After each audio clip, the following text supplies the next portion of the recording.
సాహితీ మిత్రులందరికీ తెలుగు కథాస్రవంతికి దర్భా లక్ష్మీ అన్నపూర్ణ స్వాగతం. మళ్ళీ ఒక మంచి కథతో ఈరోజు మీ ముందుకు వస్తున్నాను. కథ పేరు మనస్సు లోతుల్లో. రచన దర్భా లక్ష్మీ అన్నపూర్ణ. మరి కథలోకి వెళ్ళిపోదామా? కూతురు రాసిన ఉత్తరాన్ని భర్త చేతిలోంచి తీసుకుని చదవటానికి ఉపక్రమించింది వైదేహి.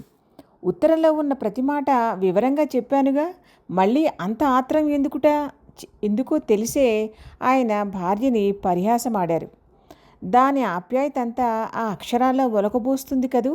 ఆ అపురూపాన్ని మరోసారి కళ్ళతో తడుముకుని మురిసిపోదామని అంది వైదేహి. అవును కదూ, ఆడపిల్లల ఆప్యాయతే వేరు వైదేహి. భర్త మాటకి ఒక క్షణం పాటు ఆలోచనలో పడిపోయినట్టుగా అయిపోయిన వైదేహి అంది, ఏమోనండి, మీ మాటతో నేను మాత్రం పూర్తిగా ఏకీభవించలేను. కూతురిగా మంచి మార్కులు కొట్టేస్తున్న ఆడపిల్ల కోడలిగా ఎందుకు తెచ్చుకోలేకపోతుంది అన్నది నా సందేహం. మంచితనం ఎక్కడైనా ఒకటే కదా. కట్టుకున్న భార్య సహకారం లేకపోతే మగవాడి మంచితనం వెలుగులోకి రాలేదు. అంతే, మగపిల్లలు మంచివాళ్లే కొన్ని చోట్ల అంది.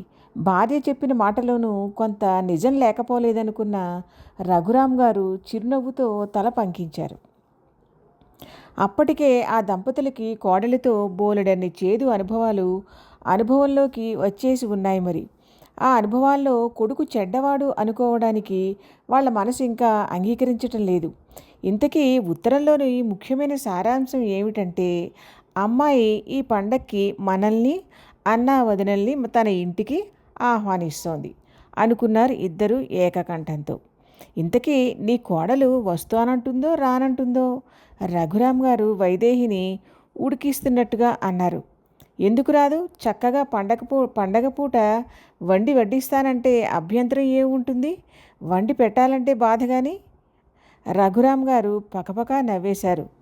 నన్ను ఉడికించటం మీకు వినోదం అంతే కదా మరి. ఇంతకీ ప్రయాణం ఎప్పుడుట? పండగ ఇంకో 2 రోజులు ఉందనగా వెళ్దాం. అమ్మాయికి నువ్వు పనుల్లో సహాయపడినట్టు ఉంటుంది, మనకి 4 రోజులు పిల్లలతో కలిసి ఉన్నట్టు ఉంటుంది. ఇంతకీ మన శశాంక రంజని ఎప్పుడు వస్తారో?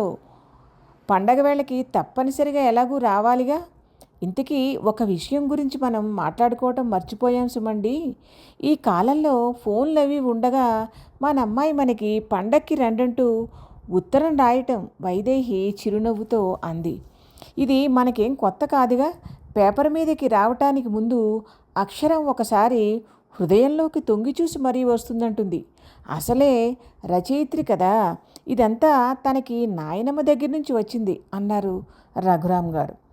ఫోన్లో ఆహ్వానం కూడా ఎలాగూ ఉంటుంది వైదేహి అంది. శశాంకకి కూడా ఉత్తరం రాసే ఉంటుంది అన్నారు రఘురాం గారు. ఆ ఉత్తరాన్ని తేలిగ్గా తీసి పారేస్తూ మీ చెల్లెలికంతా చేదేస్తాం అంటూ పక్కన కూడా పారేసి ఉంటుంది మీ కోడలు. అవును, మనకి అలవాటేమిటి నీ కోడలంటే మీ కోడలంటూ మాట్లాడుకోవటం? సందేహంగా అన్నారు రఘురాం గారు. ఒక్క క్షణం సాలోచనగా ఉండిపోయిన వైదేహి అంది, తను మాత్రం మనిద్దరిని పరాయ వాళ్ళని చూసినట్టుగానే చూస్తుంది కదా. అందుకే మన నోట్లోంచి మన కోడలు అన్న మాట రావటం లేదు. నీ అంటూ ఇబ్బంది పడుతూ ఉన్నాం. మనతో ఒక మాట ఆప్యాయంగా మాట్లాడితేను, ఒక చూపు ఆప్యాయంగా చూస్తేను చాలు, మనం తన కొంగు పట్టుకుని వదలమేమో అని భయపడిపోతున్నట్టుగా ఉంటుంది ఎప్పుడు ఆ తీరు చూస్తుంటే. భార్య అన్న మాటకి రఘురాం గారు చిద్విలాసంగా నవ్వేస్తూ, ఇంకో 2 నెలల్లో నేను ఎలాగూ రిటైర్ అవ్వబోతున్నాను. నీ ఆరోగ్యం ఏమో అంతంత మాత్రం. ఆ భయం ఉంటుందిగా మరి. అవును కదూ అన్నట్టుగా తల పంకించింది వైదేహి. చిన్నగా నిట్టూర్చింది వైదేహి, కోడలి తీరు జ్ఞాపకం వచ్చి. ఆ పొడి మాటలు అర్థం పర్థం లేకుండా దర్శనం ఇచ్చే మొహంలోని ఆ ధుమధుమలు, మంచిగా మాట్లాడితేనే తన ఇంట్లో వచ్చి చేరిపోతారేమోనన్న భయమేమోననిపిస్తుంది చూస్తుంటే. నవ్వుతూ మాట్లాడటం అనేది చేత కాదని చెప్పలేం.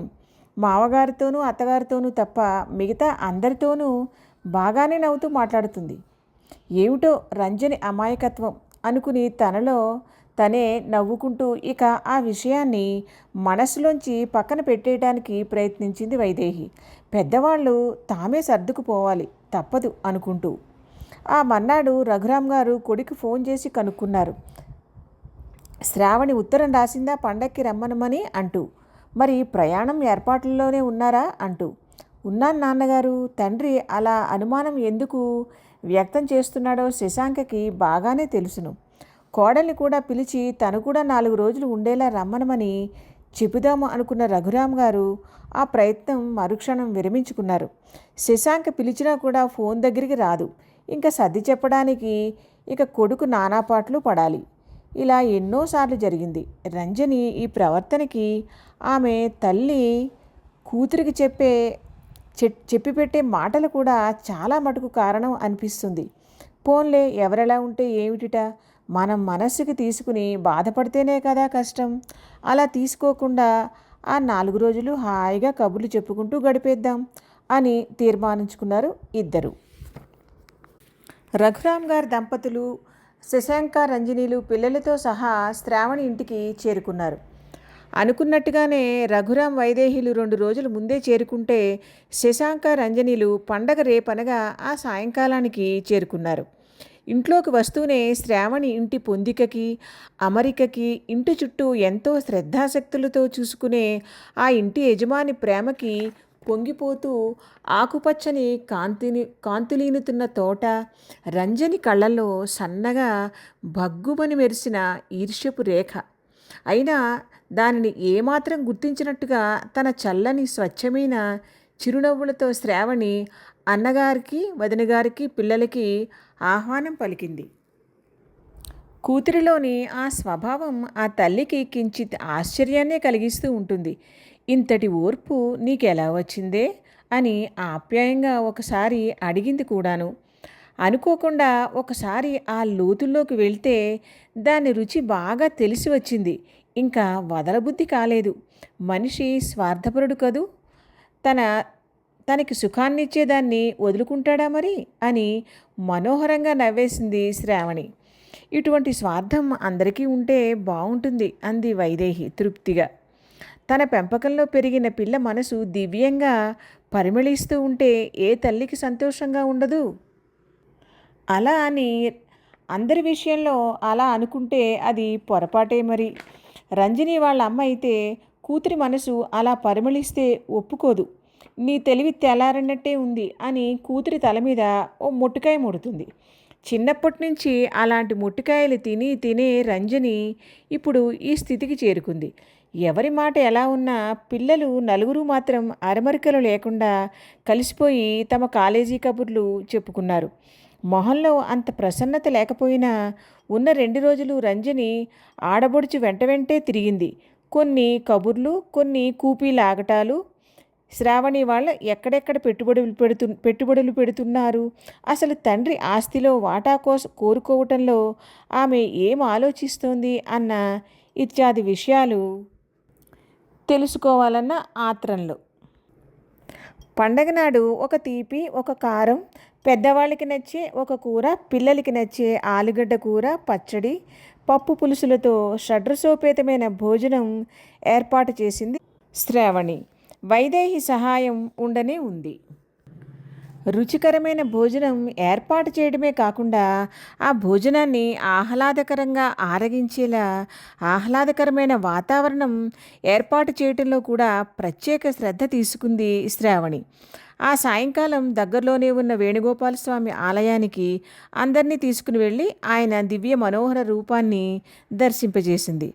ఇక 2 రోజులు మిగిలి ఉన్నాయి. అప్పుడు తన మనసులో మాట బయటపెట్టింది శ్రావణి ఆ రాత్రిపూట అన్నావంతినుల ఎదురుగా. అప్పటికి రఘురాం వైదేహిలు నిద్రకి ఉపక్రమించారు. అన్నయ్య, అమ్మ ఆరోగ్యం సంగతి నీకు తెలుసుగా, గుండె చాలా బలహీనంగా ఉందని డాక్టర్లు చెప్పారు. దాంతో నాన్నగారు మనసు ఎప్పుడు భయంగా ఒక రకమైన అభద్రతాభావంతో నిండిపోయి ఉంటుంది. నాన్నగారు వచ్చే నెల రిటైర్ అయిపోతున్నారు. ఇద్దరిని నీ దగ్గరే ఉంచుకుంటే బాగుంటుందేమో. నీకు గవర్నమెంట్ వాళ్ళు ఇచ్చిన ఇల్లేమీ చిన్నది కూడా కాదు కనుక అటువంటి ఇబ్బంది కూడా ఏమీ ఉండదు. నీ దగ్గర ఉంటే ఇద్దరికీ కూడా ధైర్యంగా ఉంటుంది. ఇప్పుడు నాన్నగారు ఇంట్లో ఖాళీగా కూర్చుంటారేమో, ఆలోచనలు మరింతగా పరిపరి విధాలు పోతాయి అంటూ ఆగింది శ్రావణి. చెల్లెలి మాటకి అన్నగారు సమాధానం చెప్పేలోపే రంజని ముటుముటులాడుతున్న మొహంతో అనేసింది, నువ్వు పండక్కి అందరినీ రమ్మనమని పిలిచావంటేనే ఇలాంటిదేదో ఉంటుందని నేను ముందే ఊహించాను. ఇల్లు పెద్దదేగా అంటున్నావు, పిల్లలు కూడా పెద్దవాళ్ళయ్యారు కదా, వాళ్ళ చదువులు పెద్దవయ్యాయి, ఇద్దరికీ తలో రూము కావాలి. ఇక అమ్మా నాన్నగారులకి ఇవ్వడానికి గదులు ఎక్కడ ఉంటాయి చెప్పు. వాళ్ళ చదువులు, పొద్దున్నే వాళ్ళకి భోజనం బాక్సు కట్టడాలు నాకు క్షణం తీరిక లేనట్టుగా ఉక్కిరిబిక్కిరి అయిపోతున్నట్టుగా ఉంటుంది. మళ్ళీ వాళ్ళు కాలేజీ నుంచి వచ్చేటప్పటికి ఏం కావాలో చూసుకోవాలి. పిల్లల చదువులు అయ్యాక చూద్దాంలే, ఇప్పుడే వచ్చేస్తే ఆ బరువు నేను మొయ్యలేను. మీ అన్నయ్య అటు చీపురు పుల్ల తీసి ఇటు పెట్టే రకం కాదు, నా వల్ల కాదు తల్లి అంటూ కరాఖండిగా ముక్తాయింపు ఇచ్చేసింది. భార్య అంత కరాఖండిగా చెప్పేస్తుంటే శశాంకకి తల కొట్టేసినట్టుగా అయిపోయింది. దాన్ని తేలికపాటి నవ్వులోకి తర్జుమా చేసేస్తూ అన్నాడు, చీపురు పుల్లేమిటి, చీపురే తీసి పక్కన పెడతానులే రంజని అన్నాడు. అంత అవసరం లేదులే వదిన, అమ్మే నీకు బోలెడంత సహాయం చేస్తుంది అంది శ్రావణి. ఆవిడేమో సహాయం అంటూ చేస్తారు, మీరేమో పని చేయించుకుంటున్నారు రోగిష్టి మనిషి చేత అని దెప్పుతారు. అబ్బా, వేలికేస్తే కాలికి, కాలికేస్తే వేలికి వేసే ఈ మనిషితో నెగ్గటం చాలా కష్టం చిరాగా అనుకున్నాడు శశాంక మనసులో. ఆ మన్నాడు అత్తగారు ఒంటరిగా కనిపించినప్పుడు, మీరు మా దగ్గరికి వచ్చి ఉండే ఆశల్లాంటివేం పెట్టేసుకోకండి, అది కుదిరే పని కాదు. రిటైర్ అయిన వెంటనే వృద్ధులేమో అయిపోయినట్టు కాదు పిల్లల మీద వాలిపోవటానికి. అంతగా ప్రమాదం ఏమైనా ముంచుకు వస్తే ఆదుకోవటానికి చుట్టుపక్కల వాళ్ళు ఉండరా ఏమిటి అంటూ తన అయిష్టాన్ని మొహం మీద కొట్టినట్టుగా చెప్పింది. వైదేహి ఆ మాటలకి చిరునవ్వునే సమాధానంగా ఇచ్చింది. శ్రావణి ఏకాంతంగా ఉన్నప్పుడు ఇప్పుడు ఎందుకమ్మా ఈ మాటలన్నీను అంది కూడాను. ఇప్పుడు కాకపోతే ఇంకెప్పుడమ్మా, మీరు వెళ్ళి ఉంటే వదినకి అదే అలవాటు అవుతుంది. వదినకి ఎలాగో నేను నచ్చ చెబుతానులే అని అన్నయ్య అన్నాడు కూడాను. వైదేహి భారంగా నిట్టూర్చింది. ఏమిటో నీ పిచ్చి భయం అంటూ. నువ్వేం భయపడకు, అన్నీ అన్నయ్య చూసుకుంటాడులే, తల్లికి వెళ్లే ముందు పదే పదే ధైర్యం చెప్పింది శ్రావణి. తండ్రికి కూడా చెప్పింది, అన్నయ్య దగ్గరుంటే మీకు ధైర్యంగా ఉంటుంది. ఏ టైంలో ఎలా ఉంటుందో అమ్మకని మీరు లోపల ఆందోళన పడుతున్నారు. దగ్గర ఉంటుంటే వాళ్ళకి అదే అలవాటు అవుతుంది అని. కూతురి మాటకి సరేనన్నట్టుగా తల పంకించి ఊరుకున్నారు రఘురామ్ గారు. శ్రావణి అత్తగారు మావగారు ఈ కొడుకు దగ్గరే ఎక్కువ ఇష్టంగా ఉంటారు. మరి ఇంటికి చేరుకోగానే వైదేహి అంది భర్తతో, మీ కోడలి మనసులో భయాందోళనలు, వాటి వల్ల వస్తున్న కటువైన మాటలు గమనించారా అని. ఎందుకు భయాందోళనలు? ఎందుకో అర్థం కానట్టుగా మీరు మరీను. మన ఇద్దరం వెళ్ళి తన ఇంట్లో ఎక్కడ తిష్ట వేసేస్తామో అని. వెయ్యాలిగా మరి. వైదేహి భర్త వైపు కించిత్ ఆశ్చర్యంగా చూసింది. కూతురి మాటలు బాగా పనిచేసినట్టుగా ఉన్నాయి ఈయన మనసు మీద అనుకుంది. అక్కడ ఇంటికి వెళ్ళగానే రంజని భర్తని ఆఫీసుకి, పిల్లల్ని కాలేజీలకు పంపించాక చేసిన మొదటి పని తల్లికి ఫోన్ చేసి శ్రావణి చెప్పిన విషయం గురించి వివరంగా పోసగుచ్చినట్టుగా చెప్పింది. ఆ తర్వాత తను చూపించిన విముఖత్వం గురించి, విసిరిన మాటల గురించి కూడా బాగానే చెప్పింది. నువ్వు తప్పు చేసావే రంజని అంది అటువైపు నుంచి రత్నకుమారి. అదేంటమ్మా అలా అనేసావు? రంజని ఆశ్చర్యానికి అంతు లేకుండా పోయింది. భలే భేషుగ్గా చేశావు అంటుందని ఆశించింది మరి తల్లి. ఇలా ఎందుకన్నానో వివరంగా చెబుతాను విను. మొన్న మావయ్య గారు అబ్బాయి పెళ్ళికి వెళ్ళానా? పెళ్లి కూతురిది మీ అత్తగారి ఊరే అని చెప్పానా? చెప్పావు. ఆ ఊరికి దగ్గరలో ఏదో పెద్ద కంపెనీ రాబోతుందట.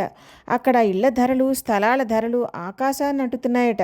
వాళ్ళిద్దరినీ నీ దగ్గరే ఉంచుకుని ఆ ఇంటిని అమ్మి పారేసి డబ్బు చేసుకోవాల్సింది. తొందరపడ్డావు అని. నాకేం తెలిసి ఈ విషయం?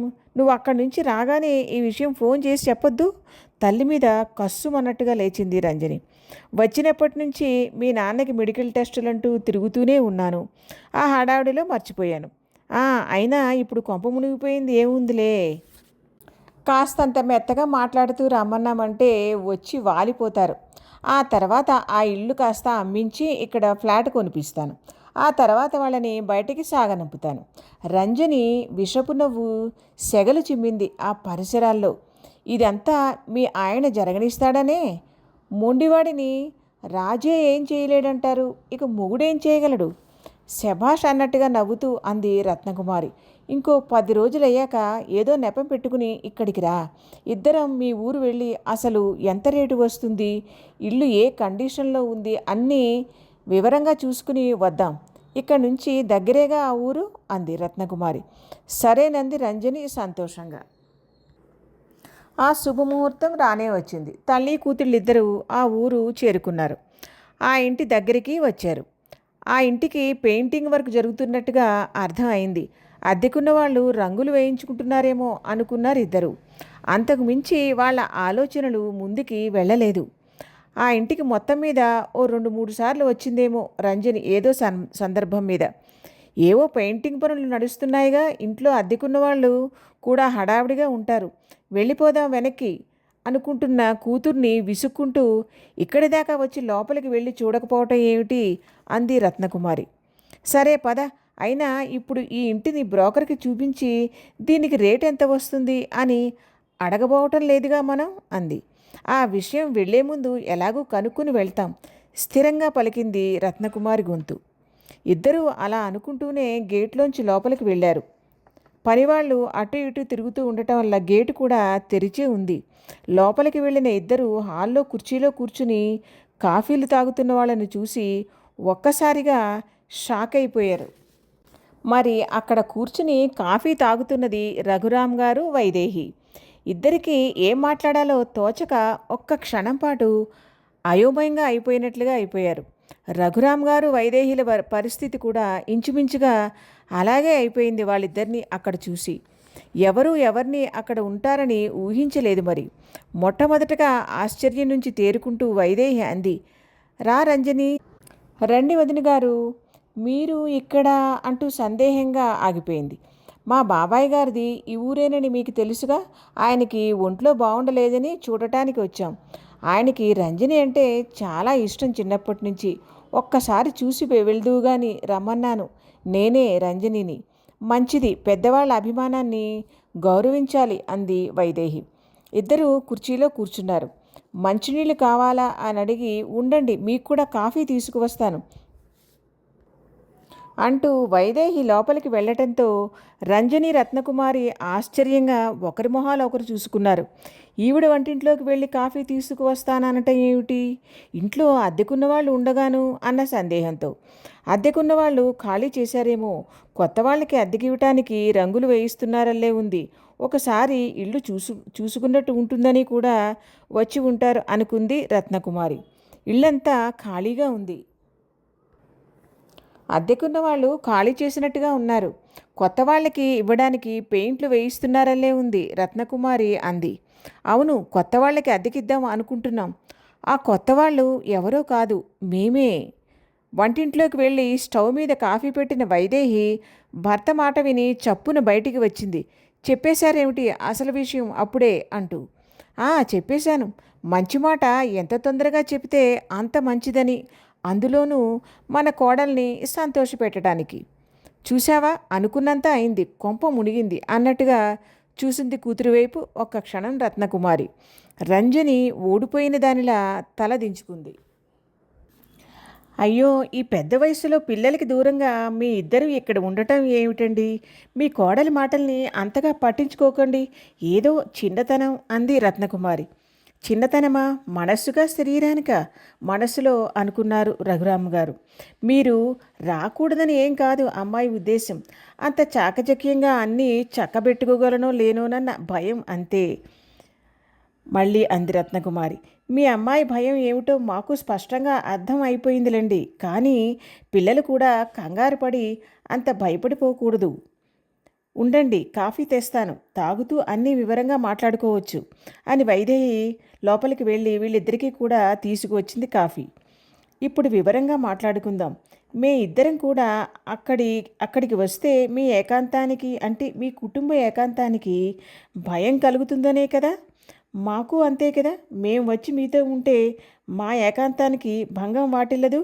మా స్వేచ్ఛకి అంతరాయం కలగదు. అందులోనూ మా ఇంటిని వదులుకుని మీ ఇంటికి రావాలంటే మాకు ఎంత ఇబ్బందిగా అనిపిస్తుందో, అయిష్టంగా అనిపిస్తుందో ఆలోచించండి. కొడుకింటిని మా ఇల్లే అనుకోవడం మాకు సాధ్యం కాదు. మీరు ఒప్పుకోరు. ఇక పైన నువ్వు చెప్పు అన్నట్టుగా భార్య వైపు చూశారు రఘురామ్ గారు. మీ పిల్లలంతా ఒక భ్రమలో ఉంటారు. ఈ పెద్దవాళ్ళు ఎప్పుడిప్పుడు వచ్చేసి పిల్లల పంచన చేరిపోయి తిష్ట వేసేద్దామా, వాళ్ళ చేత చాకరీ చేయించేసుకుందామా అని తహతహలాడిపోతూ ఉంటారని.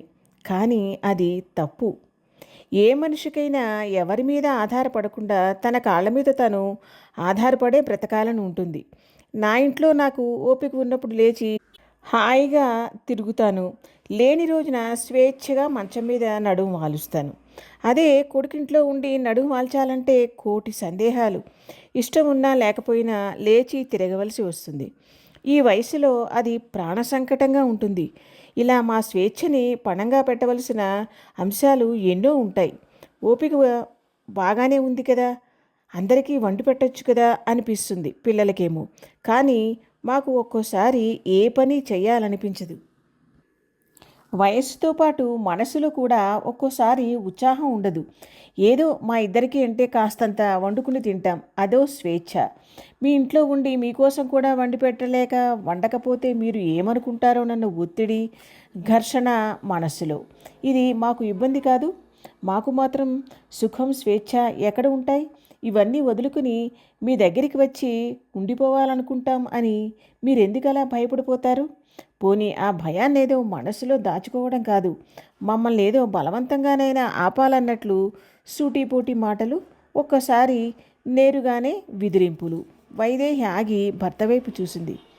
ఏ తల్లిదండ్రులు బంగారం లాంటి తమ స్వేచ్ఛను వదులుకుని పిల్లల దగ్గర అనుక్షణం భయపడుతూ ఇబ్బంది పడుతూ బ్రతకాలని కోరుకోరు.